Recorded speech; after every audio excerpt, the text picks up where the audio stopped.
tonight's lesson, we're going to start talking about differentiation.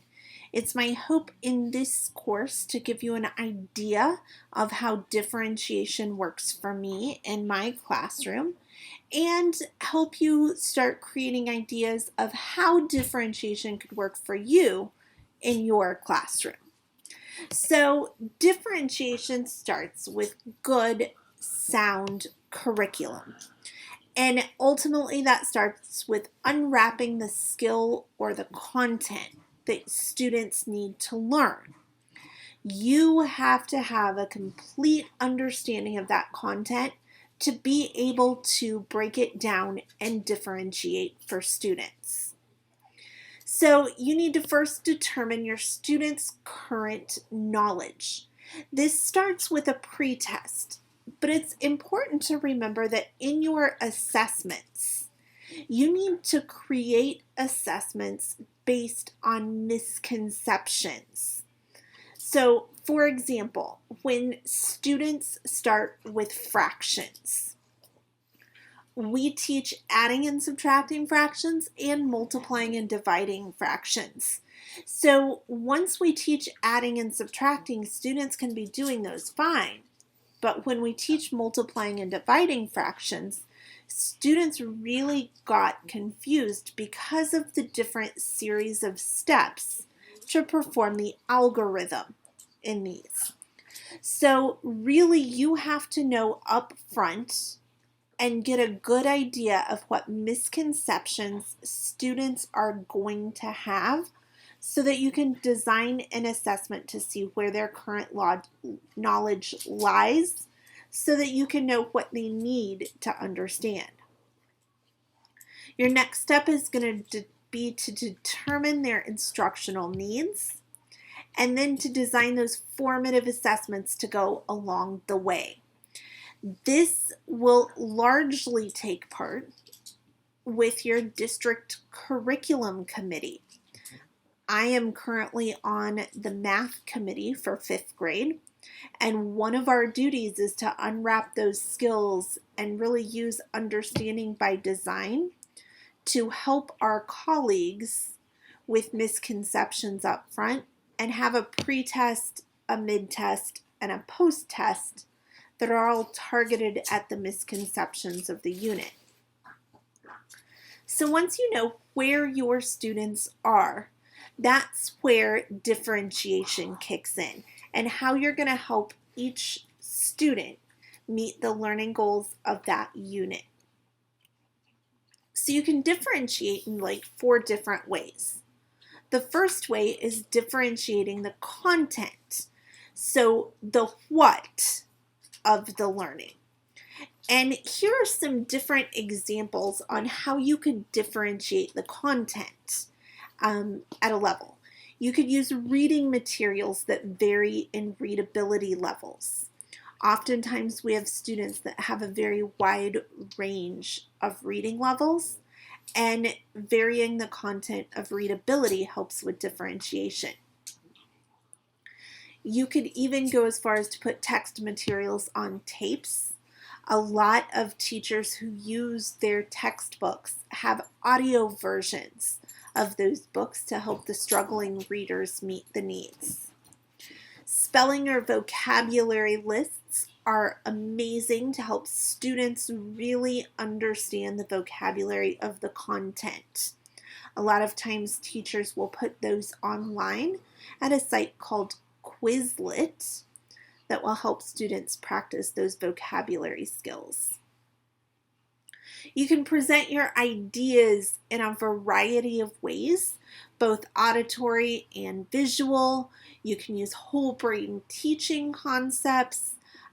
Really, this kind of gets at those different learning modes and learning styles.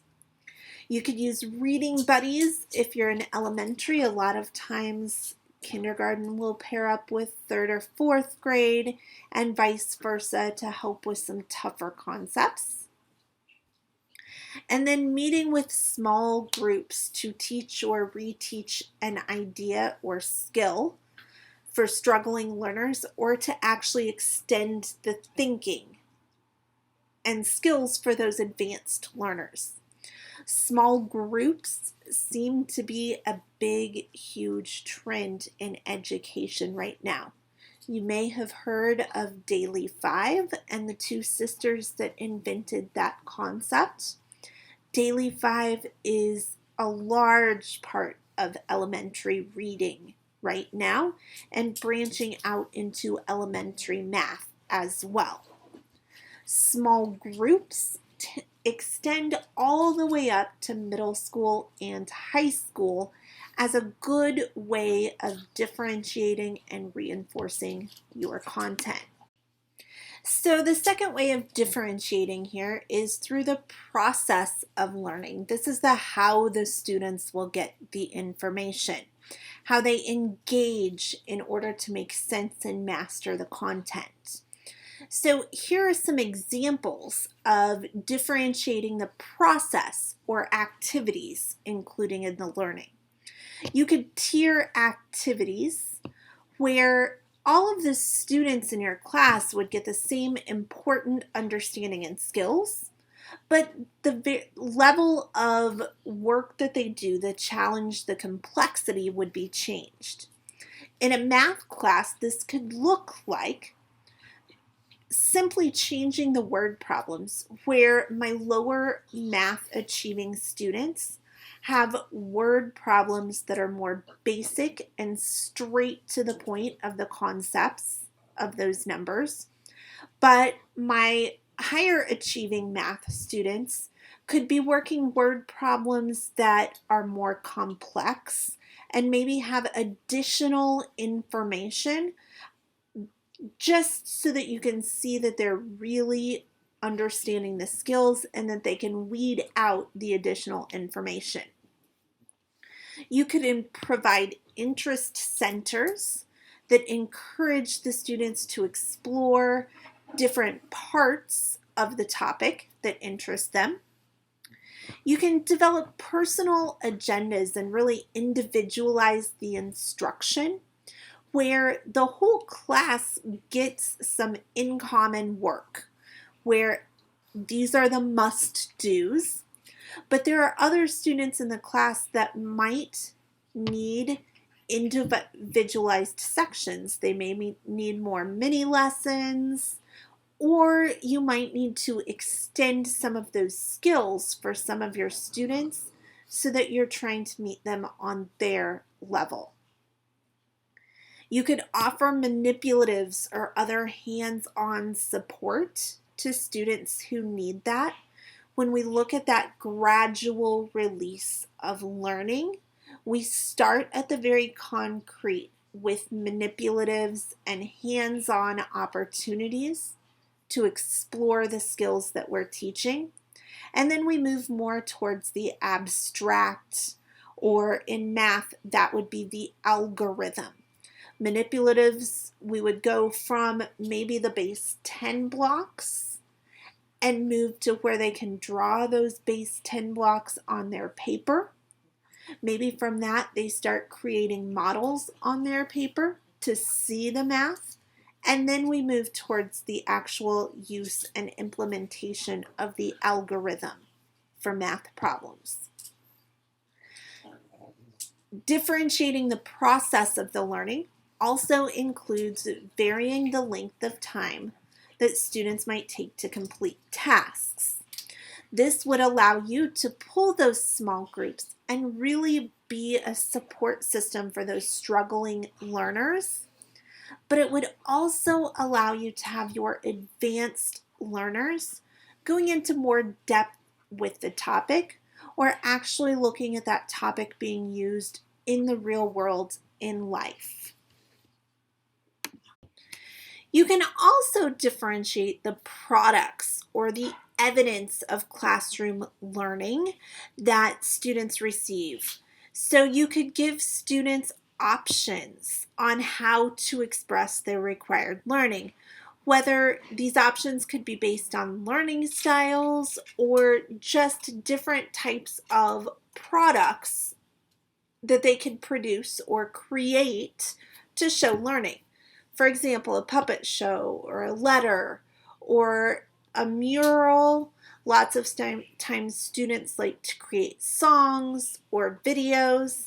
All of those are examples of different products students could make to show learning.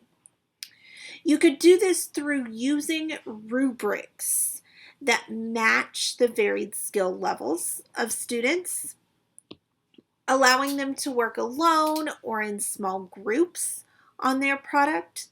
This becomes a sticky situation if you're using that product to give a grade. Oftentimes the products could be them showing learning. They could do that with a small group. And then there could be an individual assessment that comes afterwards for the grading piece. Also, encourage students to create their own product for assignments, as long as they contain the required elements to show evidence of learning. Why shouldn't students have the choice to come up with something that they're passionate about to show you their learning?